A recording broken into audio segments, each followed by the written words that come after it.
하나님의 말씀은 빌립보서 2장 19절에서 30절까지 우리 말씀입니다. 우리 한 절씩 교대로 읽겠습니다. 제가 한 절 읽고 여러분 한 절 읽고 교독합니다.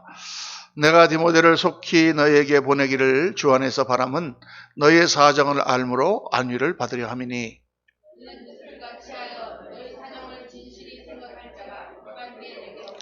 그들이 다 자기 일을 구하고 그리스도 예수의 일을 구하지 아니하되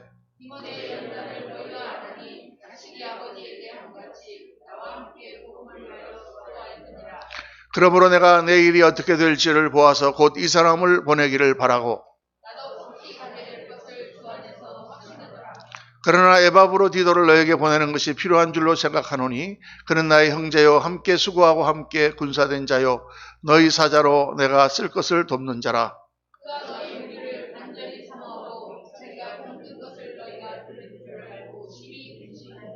그가 병들어 죽게 되었으나 하나님이 그를 긍휼히 여기셨고 그뿐 아니라 또 나를 긍휼히 여기사 내 근심 위에 근심을 면하게 하셨느니라.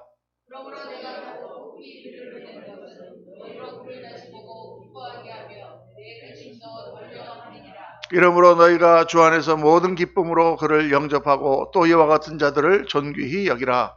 그가 그리스도의 일을 죽기에 이르러도 자기 목숨을 돌아보지 아니한 것은 나를 섬기는 너희의 일에 부족함을 채우려 함이니라. 아멘. 할렐루야. 오늘 말씀 제목은 충성된 사람들이라는 제목입니다.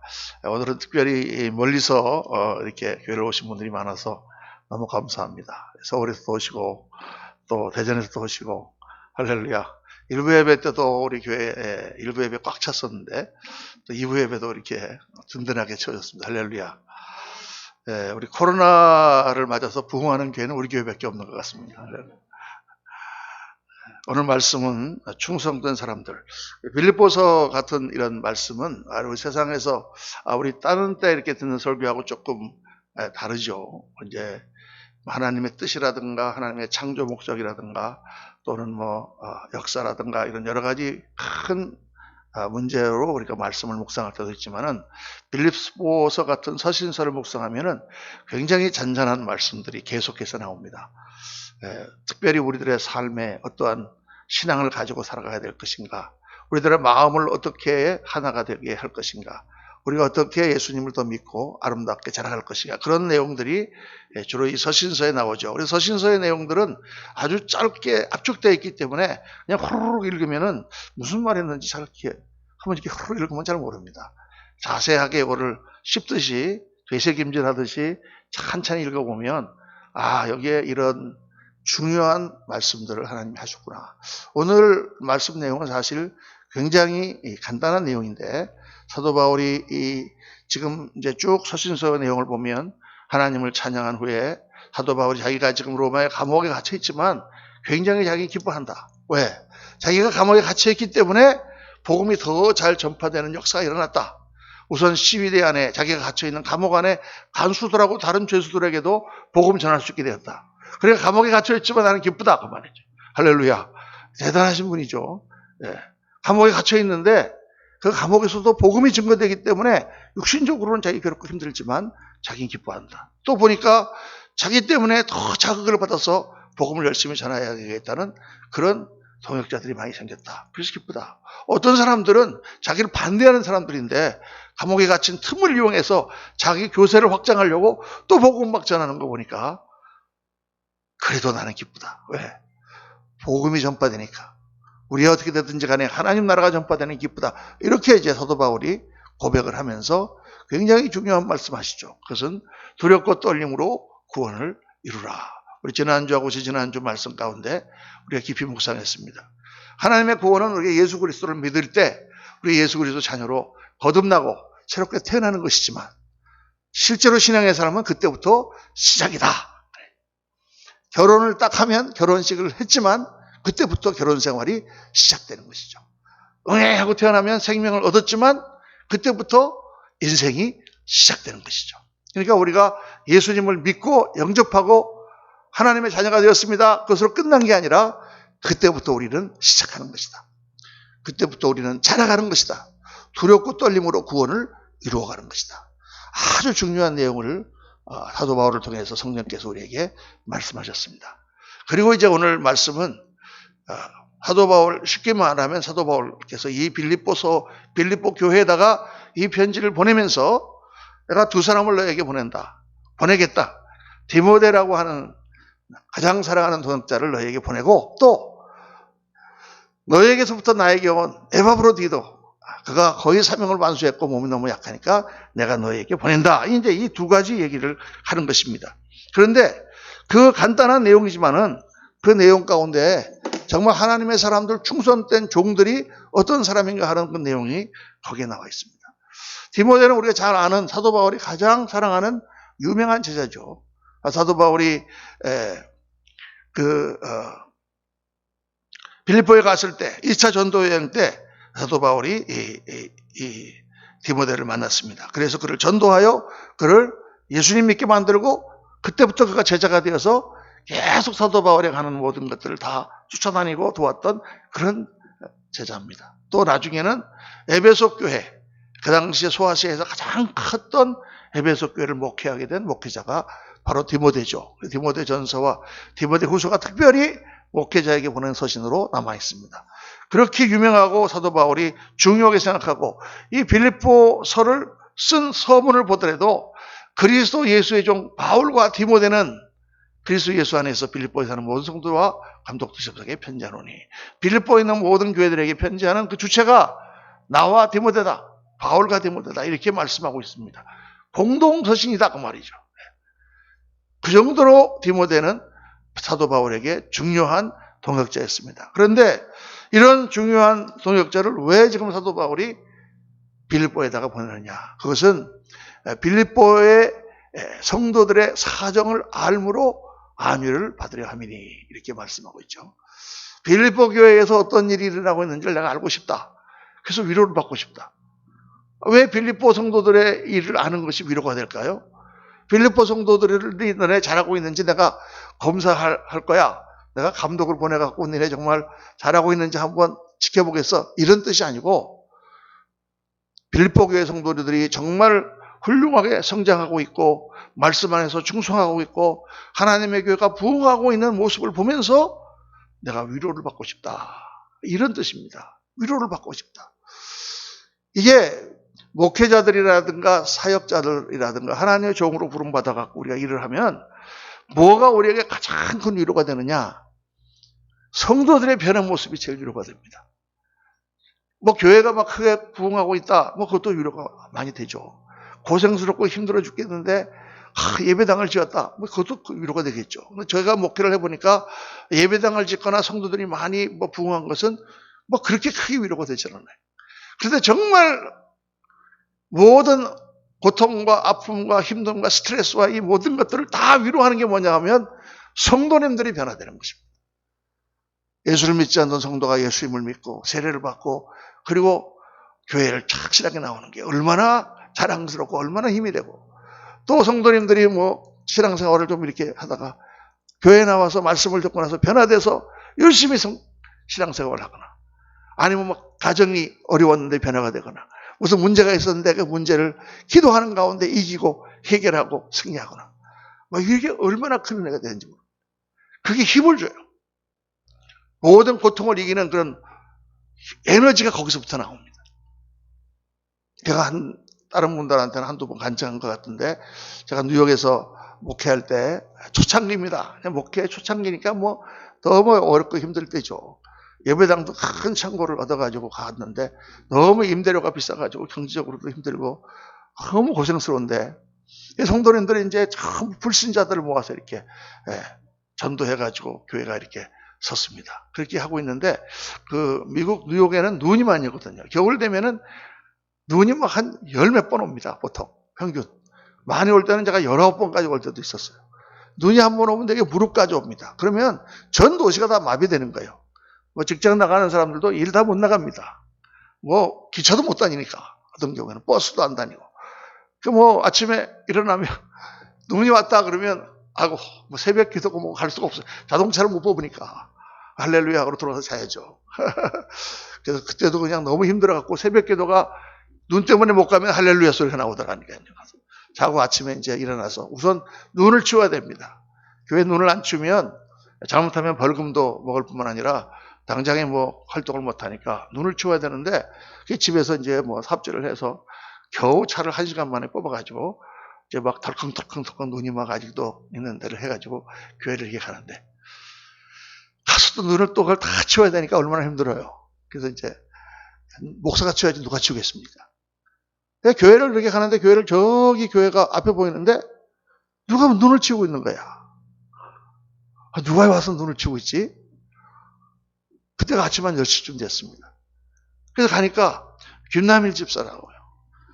근데 이제 집사 받은 지 얼마 안 됐는데, 정말 이 김 집사님은 굉장히 어려운 어린 시절을 보내고, 강원도 강릉 출신인데, 정말 부모님들이 일찍 어떻게 되셔가지고 할아버지 할머니 밑에서 자랐어요.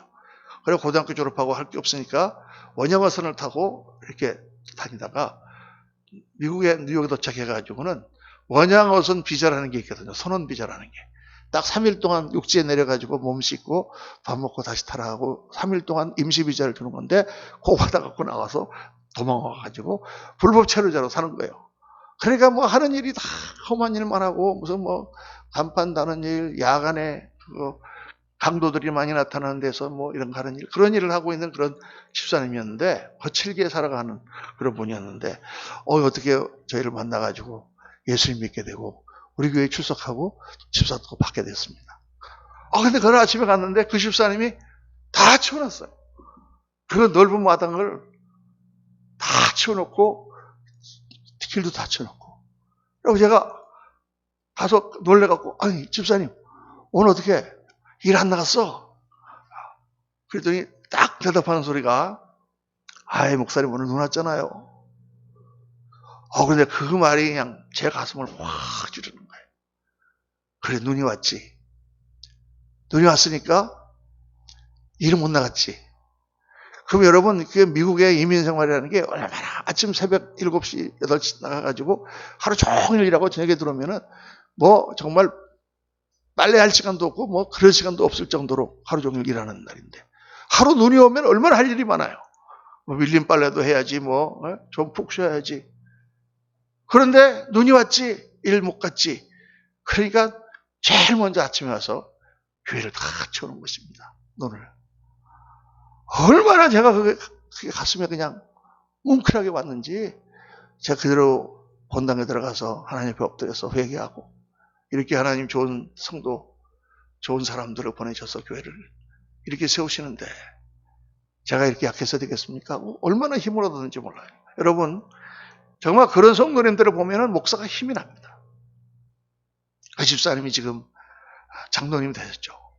그 교회 장로님이고, 자식들도 또 좋은 또 간호사 분 만나가지고 결혼해서 애 둘 낳았는데, 다 과학고등학교, 좋은 고등학교에 들어가서 잘도, 아마 지금 다 대학교 갔을 거예요, 아마. 그리고 막 집도 사고 뭐 얼마나 잘 살았는지 모릅니다. 교회 충성하고. 그렇게 사도 바울이 지금 말씀하는 것입니다. 그 잘하는 모습을 보면서 이 고생스럽고 감옥에서 힘든 가운데 있는 그런 모든 것에 위로를 받고 싶다.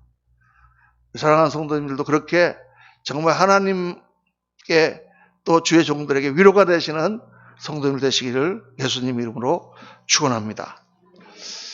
정말 그런 마음으로 이제 이 디모데를 보내면서 사도 바울이 쭉 말씀하시죠. 이는 뜻을 같이하여 너희 사정을 진실하게 생각할 자가 이밖에 없다. 다른 사람이 없다 그 말이에요. 왜?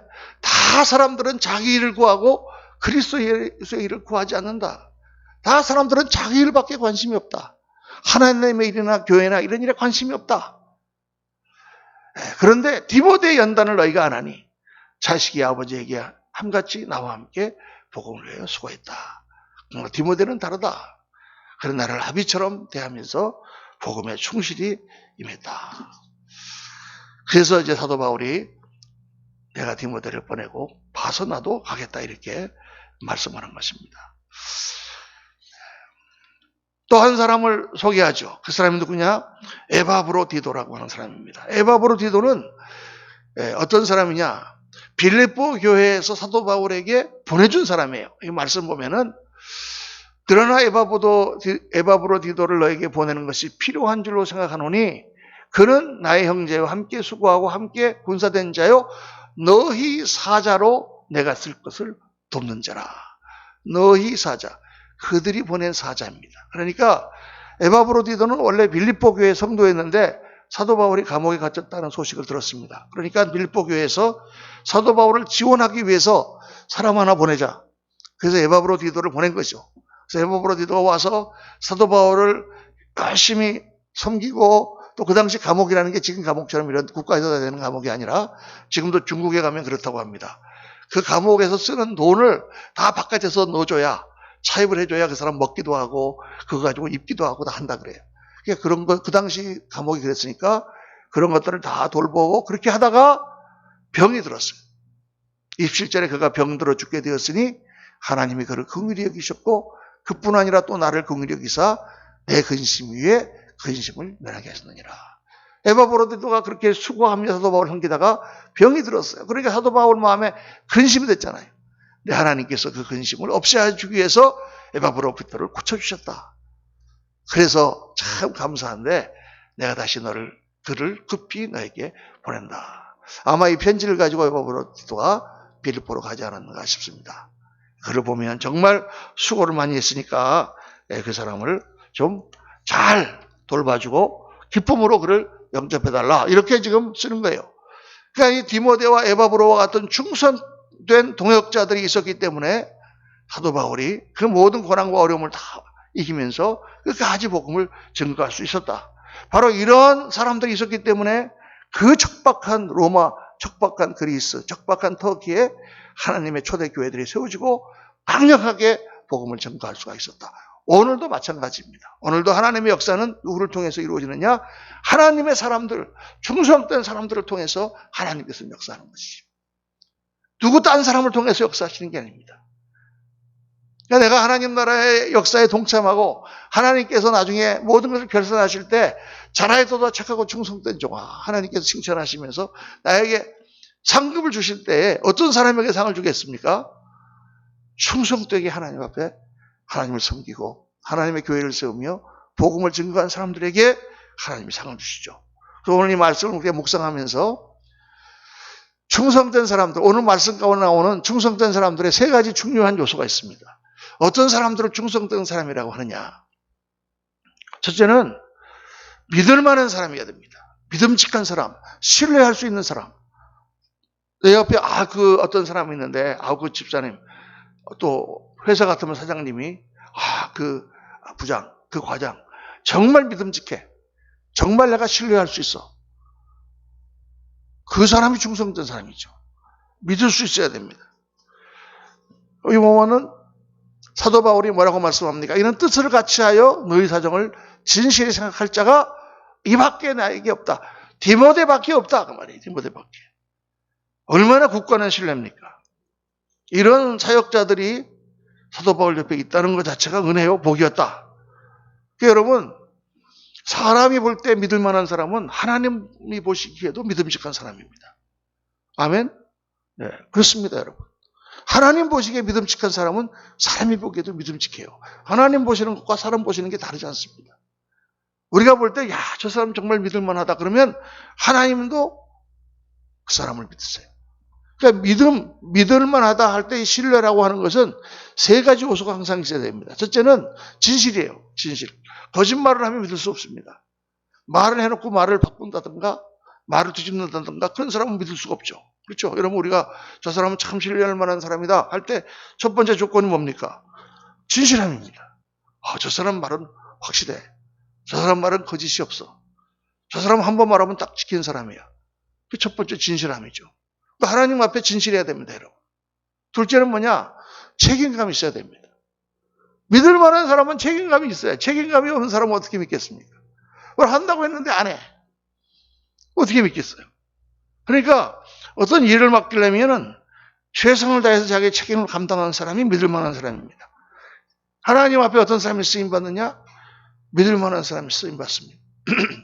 책임감이 있는 사람이 쓰임받습니다. 저는 우리 한국인들을 이렇게 볼 때 우리 한국 사람들은 참 책임감이 있습니다. 어렸을 때부터 그런 교육을 많이 받고 자라니까 책임감이 있어요. 그래서 무슨 일을 맡기면 책임 있게 하지 않으면 사회에서 도태당합니다. 아주 책임 있게 하지 않으면 그 사람은 아예 인간으로 쳐지도 않습니다. 근데 이상하게 우리 한국 사람들은 정이 많아서 그런지 가족들 간에는 책임 없는 사람이 많아요. 가족들 간에는 돈을 빌려갖고도 갚지도 않는다든가, 또는 무슨 가족들 간에는 이상하게 뭘 한다고 안 하고, 그게 이상하게 많은 것 같아요. 집집마다 보면 각 가문마다 다 그런 사람이 한두 사람씩 있어요. 그죠? 왜 그런가? 내가 보니까 우리 특별히 공동체적인 끈끈함이 있어서 그런 것 같다. 근데 그렇게 생각하고 딱 보니까 교회에서 무슨 일을 하면은 책임이 없는 사람이 많더라니까요. 아, 교회가 너무 끈끈하고 이게 한 공동체가 우리가 가족 같아서 그러나, 이런 생각을 제가 하는 거예요. 이게 무슨 일을 하겠다 그래놓고 안 해. 교회 꼭 나가겠습니다. 이러고 안 나와. 그러면 사회 같으면 어떻게 뭐라고 그러겠지 않겠습니까? 교회에서는 뭐라고 그러겠어요? 그러세요? 알겠습니다. 그러면 끝나는 거죠. 근데 하나님은 책임감 있는 사람을 좋아하십니다. 그리고 책임감 있는 사람을 쓰세요. 저는 사실 우리 집사람 만나서 처음 교회를 다시 나왔거든요. 어렸을 때 교회를 나갔지만은 곧 중학교 3학년 때부터 교회 안 나갔습니다. 안 나가고 고등학교 때 대학교 다닐 때 전혀 교회를 안 나가다가 우리 집사람하고 이제 만나서 연애를 했는데, 연애할 때도 안 나갔죠.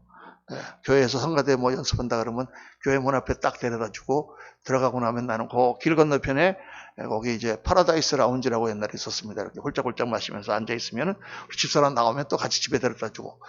교회는 제가 안 갔는데, 우리 장인어른을 딱 만났는데 이제 결혼을 해야 되니까 부모님 만났잖아요. 근데 장인어른이 저를 딱 보더니 참 자네 다 여러 가지로 참 좋은데 마음에 드는데 한 가지 부탁이 있네. 그래서 뭡니까? 그랬더니 교회에 좀 나와줄 수 없겠나? 그러더라고. 교회에 좀 나와줄 수 없겠나? 하고 부탁을 하는데 어떻게 그 부탁을 거절하겠습니까? 당연히 교회 안 나오면 안 돼! 이렇게 했으면 나도 확 반발했을 텐데, 교회에 좀 나와줄 수 없겠나? 그런데 나가야죠. 제가 나가겠습니다. 언제부터? 다음 주부터 나가겠습니다. 근데 그때부터 제가 교회를 빠진 적이 없습니다. 그때는 아직 이제 예수 안 믿을 때니까, 교회만 나갈 때니까, 회사에서 제가 또 건축계통 회사를 다녔으니까 토요일 날 이렇게 떡이 되게 회식을 하고는 들어와도 아무리 비몽사몽간이라도 그 다음날 교회는 갔습니다. 왜? 약속을 지켜야 되니까. 하나님께서 그거 보신 것 같아요. 저게 이제 형편없지만, 술도 많이 먹고 저 형편없지만, 제가 보니까 그래도 약속을 잘 지키네. 그래서 그런지 저를 부르셔서 이렇게 목사로 삼으셨잖아요. 할렐루야. 책임감이 있어야 됩니다, 여러분. 그래야 하나님이 사랑하시고 하나님께서 쓰세요. 세 번째는 변심하지 않습니다. 믿을 만한 사람은 어떤 사람이냐? 마음이 바뀌지 않는 사람입니다. 한 번 마음을 주면 변치 않고, 한 번 주인은 영원히 주인이요, 한 번 친구는 영원한 친구. 이런 사람이 멋있는 사람이잖아요. 절개가 있고 지조가 있고. 하나님 믿는 것도 마찬가지입니다. 한 번 내가 하나님 붙들었으면 여러 가지 무슨 때로는 이런 일도 있고 저런 일도 있고 의심도 있고 뭐도 있지만 하나님 딱 붙들고 나가. 그 사람을 하나님은 믿으시고 그 사람을 쓰시고 또 그 사람을 통하여 역사가 일어납니다. 여러분 꼭 기억하십시오. 내가 누구한테 신뢰를 받는다거나 하나님 앞에 내가 믿음직한 사람, 신뢰할 만한 사람이 되려면 세 가지. 하나는 하나님 앞에 정직해야 된다. 둘째는 하나님 앞에 책임감이 있어야 된다. 셋째는 마음이 바뀌면 안 된다. 여러분 다 그렇게 하나님 앞에 믿을 만한 사람 되시기를 예수님 이름으로 축원합니다. 둘째로 오늘 말씀 보면 충성된 사람 어떤 사람이냐? 예수님의 일이 우선인 사람입니다. 프라이어리티라고 하는 거죠. 무엇이 더 우선이냐? 충성된 사람은 다른 바쁜 일이 다 있는데도 내가 말한 일을 먼저 해주는 사람은 나에게 충성된 사람이죠. 사장님이 무슨 일을 시켰는데 거기 부하 직원이 뭘 하다가 뭘 안 했어. 왜 안 했냐 그랬더니 어머니가 아프시고 어떻게 조금 핑계를 막 댑니다.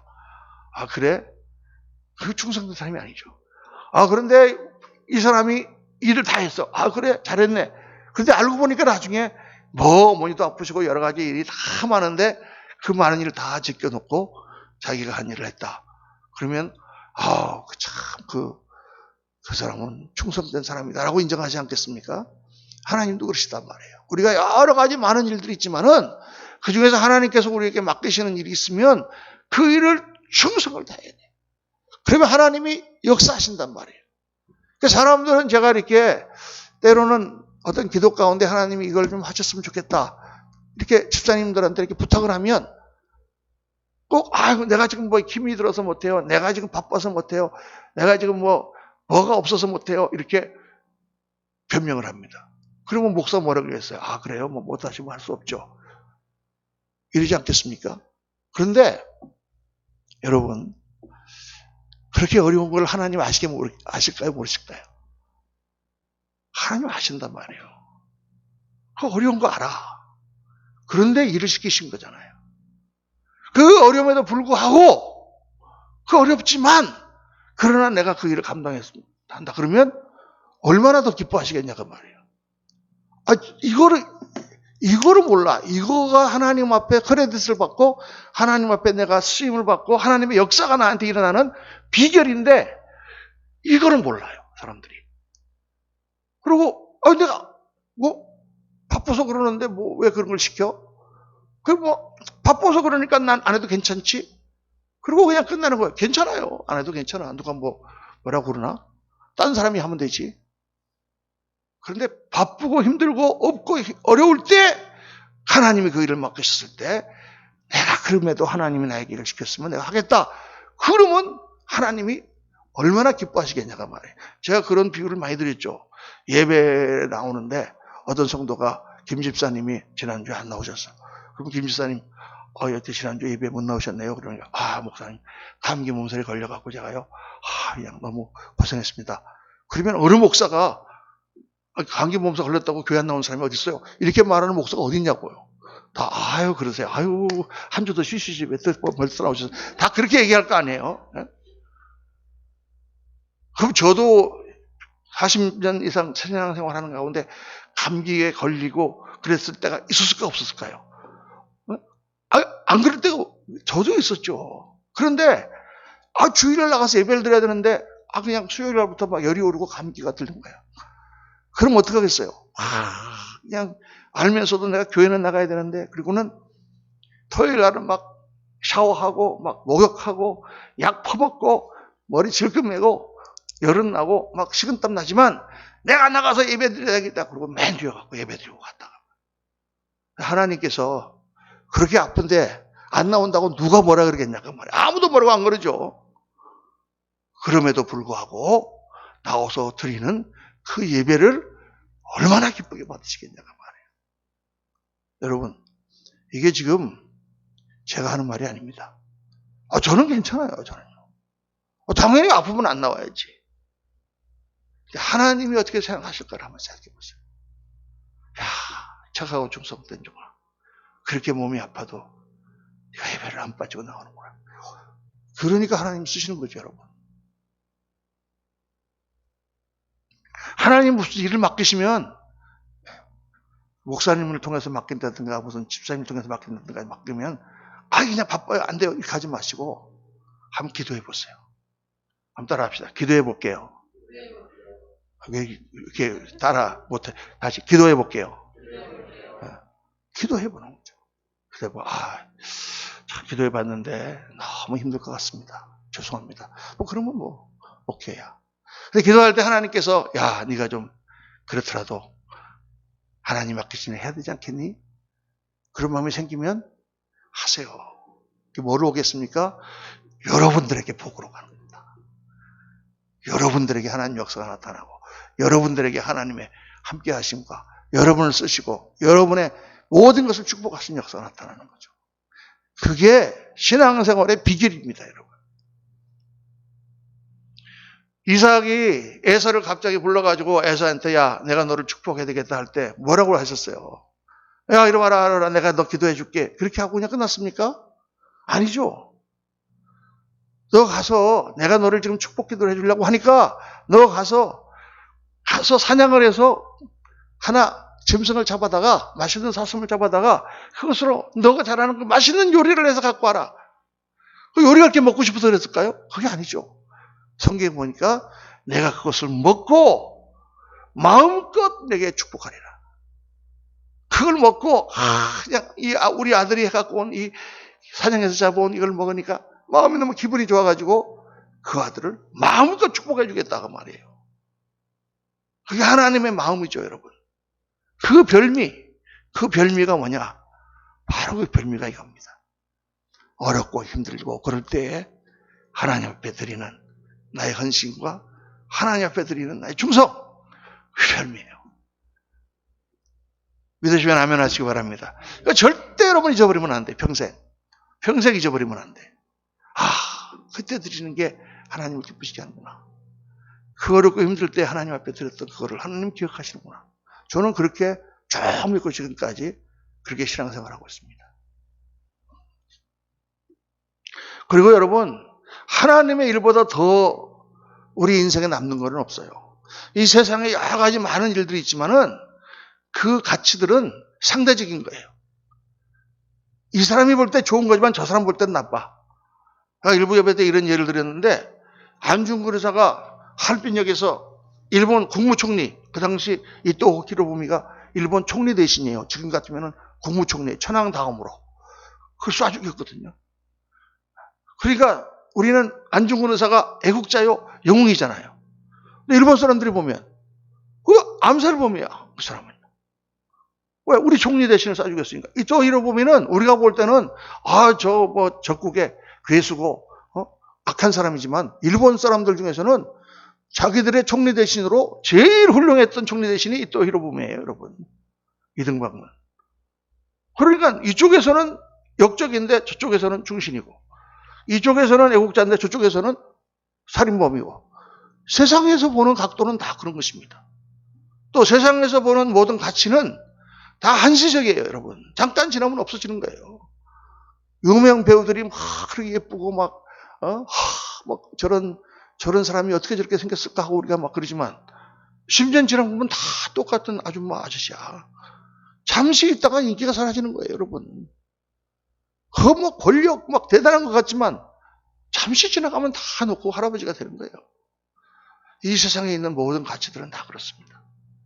그러나 하나님 나라를 위한 하나님이 시키시는 가치는 영원히 남습니다.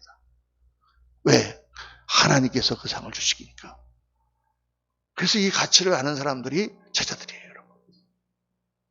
그냥 세상 사람들 따라서 교회나 나가고 그냥 주시는 복이나 받고 이렇게 사는 게 아니라 정말 예수님이 우리에게 시키시는 일들을 내 인생에서 감당하고 살겠다. 안 그러면 인생 살아봐야 뭐 하는 게 뭐 있어요. 남들 똑같이 그냥 애 낳고 살다가 그냥 죽는 거지.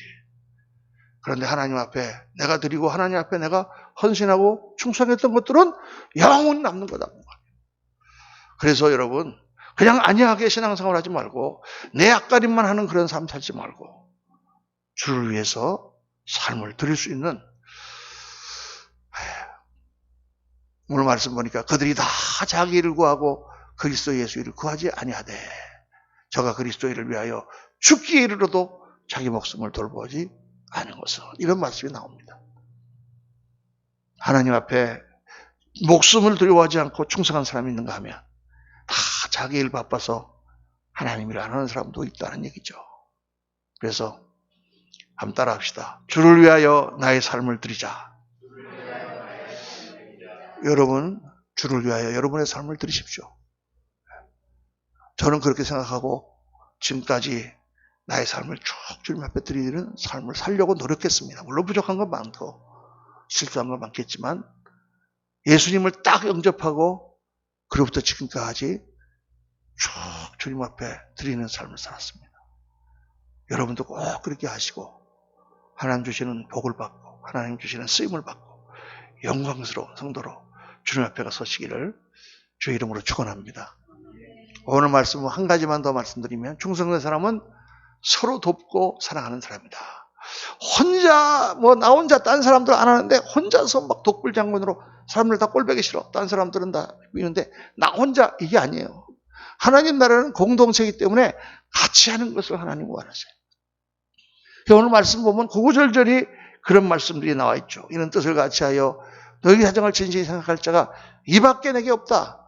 자식이 아비에게 한같이 나와 함께 수고했다. 그런 나의 형제요 함께 수고하고 함께 군사된 자요 나의 쓸 것을 돕는 자다. 정말 함께 같이 가는 교회, 좋은 교회입니다. 저는요, 특별히 이제 이 목회를 마지막으로 하나님 앞에 정말 드리면서 하면서 저는 분명한 교회상을 확고하게 갖고 있습니다. 그 뭐냐? 크고 작고가 문제가 아니에요. 예배당을 크게 짓냐 작느냐가 중요한 게 아니에요. 교회가 한 공동체로 하나가 되어서 하나님 나라를 향하여 같이 힘을 합해 일하는 그런 교회가 정말 참된 교회입니다. 그게 성경에 나오는 빌립보 교회요, 초대교회의 모습입니다. 하나가 돼야 돼요, 여러분. 같은 다른 마음을 갖고 하면 안 돼요. 우리가 뭐를 위하여 섬깁니까? 주를 위하여, 하나님 나라의 영광을 위하여, 복음을 위하여 섬기는 것이죠. 사랑한다는 것은 뭐냐? 한 공동체로 살아난다는 것은 같이 있는 것입니다. 같이 일하고 같이 하는 거예요. 서로 간에 안 만나면 보고 싶고 또 같이 무슨 일들을 하는 것이죠. 예수님은 제자들을 데리고 3년 동안 같이 사셨어요. 우리 성도님들이 서로 보고 싶어야 돼. 안 보고 싶으면 회개하세요, 여러분. 제가 이제 내일 미국 갈 건데 제가 보고 싶을 거죠? 네. 안 보고 싶을 겁니까? 이상하게 오늘 아멘 소리가 별로 없네. 마음에 안 드시는 것 같아요. 근데 정말 보고 싶고 궁금하고 우리 성도님들이 안 나오면 저는 굉장히 궁금하고 보고 싶어요. 진짜 보고 싶습니다. 주님은 내게 붙어 있어라. 주님 우리를 만나기 원하시고 같이 가기를 원하세요. 우리 같은 사람하고 같이 가는 게 얼마나 힘드시겠습니까? 그래서 주님 우리랑 같이 하시는 분이죠. 같이 해야 됩니다, 여러분. 둘째는 뜻을 맞춰야 됩니다. 같은 말, 같은 마음, 같은 뜻으로 우리가 생각은 다르다도 뜻은 같아야 돼요. 주의 영광을 위하여 하나님 기뻐하신 일이라면 우리 생각들을 고치고 맞춰가면서 하나가 돼야 된다. 그리고 세 번째로는 어려움을 같이 해야 됩니다. 사랑이라는 것은 어려움을 같이 하는 거예요, 여러분. 쉬울 때 같이 하는 것은 쉽습니다. 그리고 어려울 때 같이 하는 게 진짜 마음이죠. 사람들은 자기중심적이지만 하나님의 사랑은 나를 깎고 희생하고 서로에게 맞춰주고 어려울 때 도와주고 실패했을 때 위로해주고 넘어졌을 때 일으켜주고 다쳤을 때 만져주고 고통받을 때 같이 고통을 나누는 것입니다. 여러분, 우리 그레이스 교회가 그런 교회가 되기를 소원합니다. 서로 같이 마음을 합하여 하나님 나라를 향하여 충성된 사람들이 되어서 정말 저는 우리 성도님들을 볼 때마다 하나님께서 진짜 충성된 사람들을 보내주셨구나 이렇게 생각합니다. 진짜 충성된 사람들만 있어요. 아직. 할렐루야.